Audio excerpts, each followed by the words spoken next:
Hello everyone and welcome to the Pennzoil Pro Series for Season 5, Race 5 at the Kentucky Motor Speedway. This is the league's second time coming to this track, and it's bound to be just as exciting as last year. We're here for the Let's Go Places 467 laps around this mile and a half. It'll be interesting to see how the drivers tackle this track in the day-to-night cycle, and how they are able to combat the 67 laps, which could lead into pit strategy. Let's see though. On the pole, Kyle Singer in the 11 for Big Motorsports will start on the front row of the grid, with Nicholas Smudio 2 is outside. As we look down the grid, one of the surprises, your points leader coming into this race, Jay Barker, after having his first win of the year last week at Bristol, starting way back in the field, down in the 23rd position. His teammates all around him as well. Not a good starting position for any of those drivers today. But further down the grid, other drivers such as Jay Durrell also very deep in the field. We'll have to see if they are able to fight their way back through the pack and improve on their positions. They are the cars that did not qualify for the event, and they'll have to pick up and head home early after the 5th round of the series. Still plenty of time to turn it around. As we see, here is your onboard cameras for this week, with Webster Zygarde and Ryan Kendall carrying the top of the car cameras, your roof cameras with Chevy and Garmin, and Matthew Brown with your visor cam, the Miller Lite onboard camera.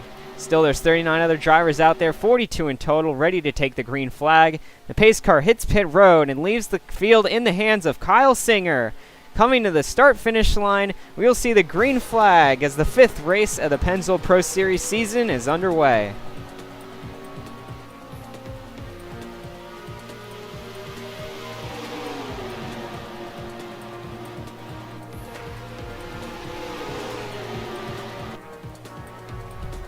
And you saw it there, that quick move by Nick Purcell's going from 5th place to 3rd, it looks like, if he is able to complete the pass on Brian Boone.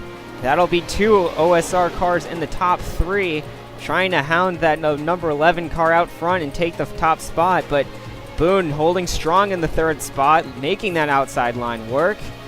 This 2-lane track is very optimal to use the outside line, probably one of the best outside lines we have in this series.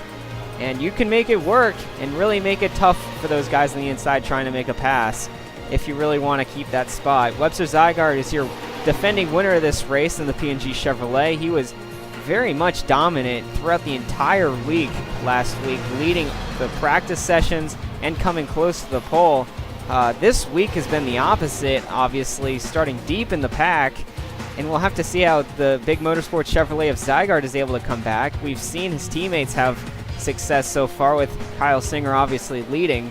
He'll have to charge up through the field though, which has been historically difficult at this track. Brian Boone was able to hold on to the 3rd position, and he is looking extremely strong. He was the driver that led the practice sessions, so he's got to get past the 2 cars in front of him. And right now it is a Chevy, Toyota, Dodge front 3 on the grid. We already mentioned in the starting grid that Jay Barker was going to start from mid-pack, and right now he hasn't made too much progress. But the National Racing Chevrolets, they looked extremely strong at the short track of Bristol, but we even saw this back in Atlanta and Charlotte. The National Racing cars need a little bit more speed on these mile and a halves, and right now they all ended up qualifying mid-pack, which is deeply concerning. But for Jay Barker, obviously already with a win and leading the points, it is not that bad of a start for the season for the number 2 car. For the rest of the team, they've got to start to try to make some ground up and try to make some points in the early goings of the season. Ryan Dunn, who was your points leader, slipped back to 3rd in points after a very disappointing run at Bristol. Talk about a complete 180. The Overdrive Motorsports Dodges both started and finished towards the back of the field, and the Ice Valley Dodge looking to rebound after a disappointing week. And Dunn is running inside the top 10 right now, so it is looking to be a better start today. And Ruby Easton, though, starting way in the back. Here's Logan Sanders as well. Want to shout this guy out. Your Season 3 Coppet Amateur Series champion. He's 4th in points, and an incredible start to the year after not really showing too much, but is definitely showing everyone that the Fords have some speed this year, with Matthew Brown just behind in that 21 car. He's also been up inside, and obviously the 04 of Steinbach winning this season opener at Daytona. Derek Petrie also just trying to hang inside the top 10 right now. also doing very well in the standings right now, but obviously a lot of things can change. We're only 5 races in to this 16 race preseason before we make it into the championship 8 races. Webster Zygarde moving through the pack. You see him going to take him 3 wide, driving the inside of Ryan Kendall. And you see with this onboard, the outside groove is able to stick with the inside. Zygarde may not have had the best line. You see, there goes Kendall actually blasting right on the outside. Zygarde really making a middle groove. Usually we don't see too much 3-wide racing beyond the start of the race, but on lap 12, they're still mixing it up mid-pack here. It looks like Zygarde might be able to clear the 2 competitors, and he is able to clear Kendall. Probably will still have to fight with Lukes, though, some more for that spot. Nicholas Samudio has had kind of a downtrodden start to the season. There's been a few drivers that we could point out that have not had luck go their way, including Boone, who's had some very performing starts, but just had not gotten the finishes. But for Samudio, was unable to finish out the race well after getting spun in the early stages. Samudio, though, looking very strong, the best out of the Old Spice Racing cars right now. And Old Spice Racing looking like one of the dominant teams, and Toyota putting Toyota on the map for the championship. You see Purcell still fighting back there for a 4th spot. Purcell's already a 2-time pole winner this year. Samudio, though, looking very strong and is going to try to make a move on Kyle Singer here. In the Sylvania Toyota, he signed a 1-year contract extension at the beginning of the year. And for Samudio, I mean, this is a high-quality team. The drivers that they hire are expected to overperform almost in their rides, and I think Samudio definitely has something to show, because he still is winless in his 4-year career so far. Did make a few starts all the way back in 2014, but it's been full-time ever since. Still trying to get that first win, though, as we see the field fly by. Get a good look at where everyone is running from the top of the grandstands. Here's another one of the teammates for Old Spice Racing. Kyle Collins has been slowly and methodically moving his way up through the field, getting onto the inside of Stuart Gratton. Gratton's another driver. The Dodges in general had a weak race at Bristol, and they look like they are coming back to life here today as Gratton looking for a top 5 run. Very strong right now for Fitzwater Australia Racing. Jay Durrell, I mean, especially Stuart Gratton's blowing his teammate out of the water right now, with Durrell starting way deep in the field. Currently looking like it's almost a match between them to see who has the best speed out of those 2 cars, but definitely they have not missed a beat switching 2 cars at that organization. Eric Monaco in the 16, one of the Rookie of the Year contenders. We haven't really talked too much about the Rookie of the Year so far. That's because none of the rookies have really been making headlines, but some of them have been pretty stable. Monaco has been maybe a little bit underperforming for Red Viper Racing equipment, but he's looking to continue to learn and progress, jumping in this car for the first time, and with the variety of races so far that have come out. But this is our 3rd oval track that we've seen on the schedule that's not a super speedway or a short track. And Monaco is looking to start to try to improve his finishing results. Has had a few good starting spots and has not failed to qualify for a race so far, but he definitely wants to start to try to run towards the front of the field more often than not. Here's Jack Porkins after his phenomenal finish last week.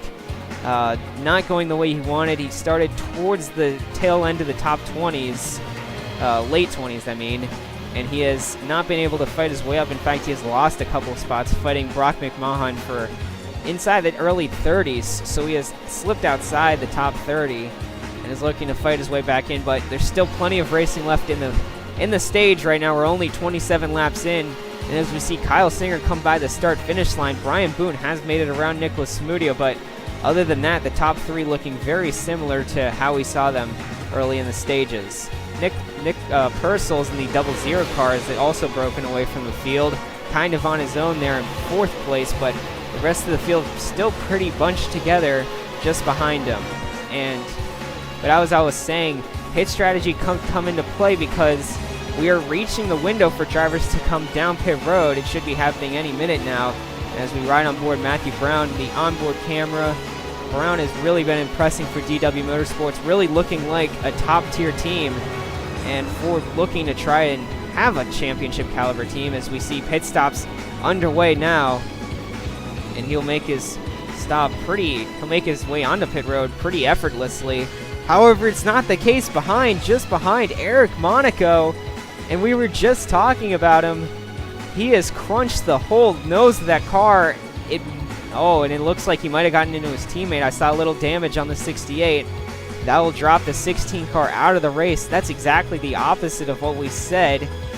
Wow. Okay, so there was some more contact in front of those guys. Sergio Arvin Alonso and Webster Zygarde, last year's winner. I'm sorry for Webster Zygarde, but I was thinking about Sergio Arvin Alonso. This is pretty scary, and he's just going to basically have a little bit of brake fade and kind of loses control there and rams right into the back of the 12. If you remember, this is his last probation race, or it might be Mosport. I think it's Mosport, but this driver is on probation for reckless driving. That might not get him too many favors from the ASCA league officials. We'll have to see what happens. Two terrible pit stops, so you saw the 99 car of Eric Willis on for an extended period of time. Webster Zygarde also in there repairing some damage, but it definitely took him a long time. He will not be able to defend his win here at Kentucky this year. And now leave the lead in the hands of Brian Boone. Kyle Singer has fallen back to second place, was unable to hold the top spot under those roundup pit stops. I was going to say Big Motorsports still has a great shot with Singer, but the guy who led practice for most of the weekend, Brian Boone, is now taking the top spot and run away with it. Still behind is the 00 and Purcell's, he is in fourth, Smudio is in third, and the 99 car a lap down. Addison Steinbach, your Daytona 500 winner, has moved his way inside the top 5 for an excellent run. And we were talking about this team that, man, they weren't able to show any speed at Charlotte or Atlanta. And it has really turned around, though, it looks like, with Steinbach inside the top 5. Maybe they have found something. Behind him, Aaron Lukes in 6th, showing Old Spice Racing 3 out of the top 6. And as well, also, if you didn't notice there, Cesar Chavez having an amazing run in 7th. But his teammate who used to be up there, Matthew Brown, had a bit of a slow stop under that first round of pit stops. He has slipped way deep into the field. There's the 68 car of Rick Witt, who has barely a back end. No back bumper there for anyone to push on. And Witt has had a bit of a slow start to the year. Nothing too amazing, but nothing too bad either. I believe this is probably not going to be his worst result, but looking to turn things around, the 68 car is. The 2 of Jay Barker's, his day is not going to go any better than it started, as he had an incredibly slow stop. Unsure of exactly what the problem was, but they were on pit road for almost 30 seconds, and that has dropped him all the way back to the last car on the lead lap in no man's land. And if he's not careful, this guy might be able to catch him and lap him. So far, no cautions on the track, and although, if we have another round of pit stops, which is very likely, we could in the later stages of the race. But for Brian Boone in the 70 car, he is hoping for smooth sailing all the way home, just extending his gap to the 2 cars behind him. As we look at the comparison, there's your leaders, and there's 4th place, Nick Purcell's. The adjustments obviously have not worked, as he has lost a ton of time. And we see the gaps in between these little groups of cars on the track. And the field is pretty spread out now in comparison to where they started. Here's a good run, though. Jumping up inside the top 15 is Sam Rogers in that National Racing Chevrolet. I think we've already documented this well in the past. Sam Rogers does not get good starting spots. I think we talked about this at Bristol, but he finishes extremely well, and that is why he is inside the top 10 in points right now. And this 7 car, if he can continue to finish very consistently like this, it reminds me a lot of Jake Booker back in the day. But he has to obviously turn on the fire and get some wins here. It's been a long time since Sam Rogers has been to victory lane. Hoping that this opportunity with National Racing's best ever, he could go to victory lane, and it's early in the year, and he's definitely looking promising so far at race 5. Zach Komoski in the 88 car also having a decent day, along with Garrett Sidnor. These 2 guys benefited heavily from pit stops, as they have jumped high up into the field. Kyle Collins, the 83, trying to get around them. And Garrett Sidnor, the what a lot of people are now calling the best single-car team out on the track. Obviously, someone had to take the title after Fitzwater Australia Racing moved to the two-car organization they are now. And for Sidnor, they have a lot of consistency. Sidnor piloted this car last year and did reasonably well for a rookie, and is looking to continue to build with that organization and have some stability there for the many years to come. No word on exactly what they plan on doing for next year, though, but for right now, they are the single-car team that can, and are showing it today. We see the 12 car back there, Zygarde out of contention, but another good run is happening right here with the Grease Chevrolet. The 92 Barraza has not had the flashiest of starts, but a top 20 would be really beneficial for this team. The last family-owned operation owned and driven by Giovanni Barraza and Barraza Incorporated, having a very solid run here today at Kentucky. And we are going to see pit stops. Brian Boone, this is a little early, but he's going to lead the entire pack. It seems, at least the entire front three down on the pit road. A few drivers are going to stay out, including Purcell's and Petrie. And now it'll be a war of attrition almost, as we have to see what the plan is here. It looks like a bunch of drivers. Whoa, Jay Durrell. Durrell, I think, misses the commitment line. We saw that on board Ryan Kendall as he made it down to pit road speed optimally, but Durrell, that's going to be questionable. We'll have to see if that results in a penalty.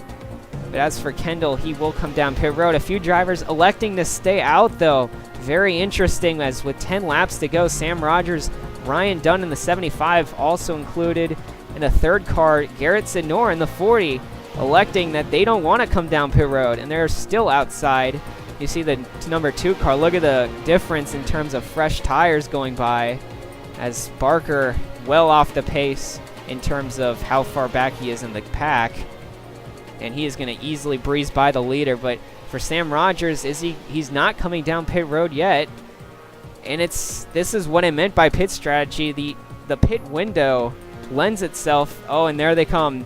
And there's your strategy right out the window, maybe hoping for a caution.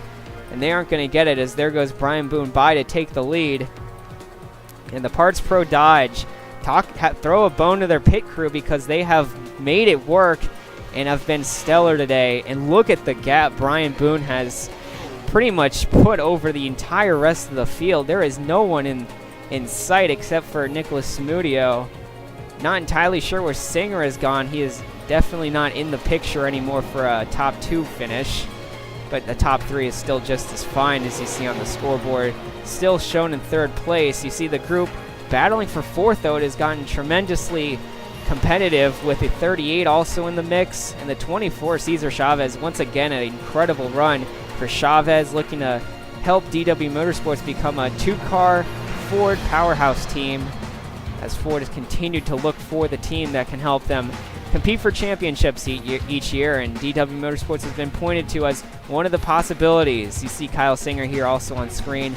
He is running behind Samudio, and this guy has definitely been one of the top stars over the last few weeks, including last season, and hardly ever finishing outside the top 10, only twice in the last 10 starts. So it has been incredible for him so far, and he is really on a roll. But as for Brian Boone, the pit crew did what they needed to do, and they have got almost an unbeatable lead right now. And unless something catastrophic happens, Boone has got this one in the bag. We have been talking about it all season so far. Bad Dad Racing dropping their team from the league at the end of the year. And what more could they want but to go out with a bunch of wins? This is exactly what they wanted to see. Brian Boone, coming to the checkered flag, will take the victory in the 5th round of the Pennzoil Pro Series.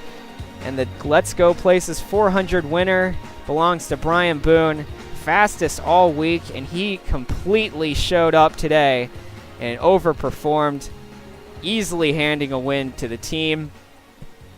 And Boone, not sure what his plans are, but he has confirmed he wants to come back for Season 6. And I don't think there isn't a team in the world that wouldn't want to see him driving for them, as he comes down on the pit road to congratulate and celebrate with his team. Let's see the finishing results, though, as Samudio and Singer both had great days, just unable to match the pace that Boone put down. And Purcell's and Luke's make it 3 out of the top 5 cars finishing for Old Spice Racing. Incredible job for that team.